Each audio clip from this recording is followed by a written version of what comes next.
नमस्कार दोस्तों, BSc agriculture channel पे आपका बहुत बहुत स्वागत है। तो आज हम बीजामृत के बारे में बात करेंगे कि इसको किस तरह से तैयार किया जाता है, इसके लिए क्या क्या सामग्री लगती है और इसके क्या क्या एडवांटेजेस हैं बीजामृत के, और निर्माण विधि क्या है और उपयोग में इसको किस तरह से लाया जाता है। तो बीजामृत का उपयोग ऑर्गेनिक फार्मिंग या जैविक खेती में बहुत ही ज़्यादा महत्वपूर्ण है। इसको एज अ सीड ट्रीटमेंट के उसमें इस्तेमाल किया जाता है। सीड ट्रीटमेंट मतलब बीजोपचार के लिए बीजामृत का उपयोग किया जाता है। जिस तरह से केमिकल फार्मिंग में जैसे हम बेविस्टिन का यूज़ करते हैं, उसी तरह इसको बीजामृत जैविक खेती में एक महत्वपूर्ण अंग है। जैसे जैविक खेती में जीवामृत है, घन जीवामृत है, उसी तरह बीजामृत भी जैविक खेती में एक इम्पोर्टेंट काम करता है। तो बीजामृत के लिए सामग्री क्या क्या है ये देख लेते हैं। सामग्री में गाय का गोबर है 5 किलोग्राम, गौमूत्र 5 लीटर है, लाइम 50 ग्राम, लाइम का मतलब जो चूना होता है, ठीक है। जल 20 लीटर लेना है और ये जो बनेगा तैयार होकर टोटल 20 लीटर बनेगा, ये 100 किलोग्राम गेहूं के बीज के लिए काफ़ी है, ठीक है। अगर आपको कम चाहिए तो आपको इस हिसाब से कम कर लेना है। और 50 ग्राम आपको जंगल की मिट्टी या पेड़ के नीचे की मिट्टी भी लेनी है, क्योंकि ये जंगल की मिट्टी इसलिए लेते हैं क्योंकि इसमें बहुत सारे बैक्टीरिया, बेनिफिशियल बैक्टीरियाज होते हैं, बेनिफिशियल माइक्रो ऑर्गेनिजम्स होते हैं, या फिर जीवाणु जो बेनिफिशियल हैं वो उनकी मात्रा काफ़ी होती है जंगल पेड़ के नीचे की मिट्टी में, ठीक है। तो ये तो सामग्री हैगी या मटेरियल रिक्वायर्ड, जिसको हम इंग्लिश में कह देते हैं।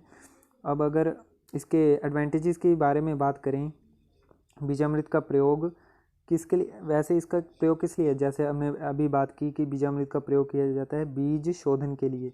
बीज शोधन मतलब कि सीड ट्रीटमेंट के लिए। और बीज शोधन का अर्थ क्या है?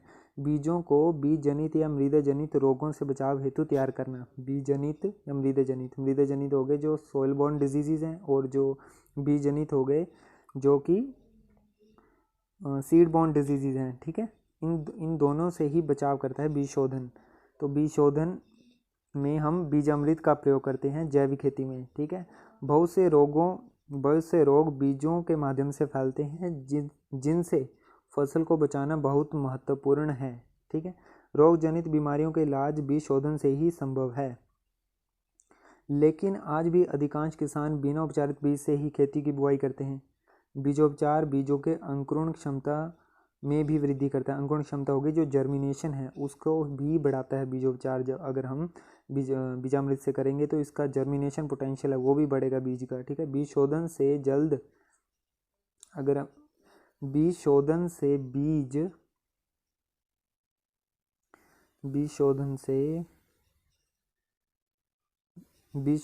बीज जल्द एवं अच्छी मात्रा में उग जाते हैं। वही जर्मिनेशन, इसकी जो वायबिलिटी है, जर्मिनेशन की जो स्पीड है वो बढ़ जाती है, ठीक है। जड़ें तीव्र गति से बढ़ती हैं और ज़मीन से फसलों पर बीमारियों का प्रकोप नहीं होता। जड़ें ये सारे क्यों होते हैं? बीजामृत में ऐसा है कि इसमें जो गाय का गोबर होता है या गौमूत्र है, इनमें इस तरह की क्वालिटीज़ है देसी गाय के गोबर और गौमूत्र में कि इसमें इस तरह के बैक्टीरियाज पाए जाते हैं जो कि प्लांट की ग्रोथ में महत्वपूर्ण योगदान है उसका, बीज के जर्मिनेशन में उसका बहुत मतलब हेल्प करते हैं, ये देखा गया है। तो इसलिए बीजामृत का इस्तेमाल जैविक खेती में किया जाता है। तो अगर हम इसके निर्माण विधि की बात करें कि कौन सी चीज़ कैसे मिलानी है, अगर 20 लीटर पानी को हमने एक बर्तन में लेकर उसमें गौमूत्र मिला देना है 5 लीटर, ठीक है। फिर गोबर, चूना तथा पेड़ के तल की मिट्टी मिलाकर अच्छी तरह से मिश्रण को मिला देते हैं। इस मिश्रण को 24 घंटे तक छाया में रखते हैं। जो हमने सारी चीज़ें इनको मिला लेना है और फिर छाया में रख देना है, फिर ढक के रख दें आप छाया में, ठीक है। जैसे मक्खी मच्छर इसमें ना एंटर करें, या फिर मक्खी मच्छर, वैसे तो 24 घंटे के लिए रखना है तो मक्खी मच्छर का इतना प्रकोप नहीं होगा।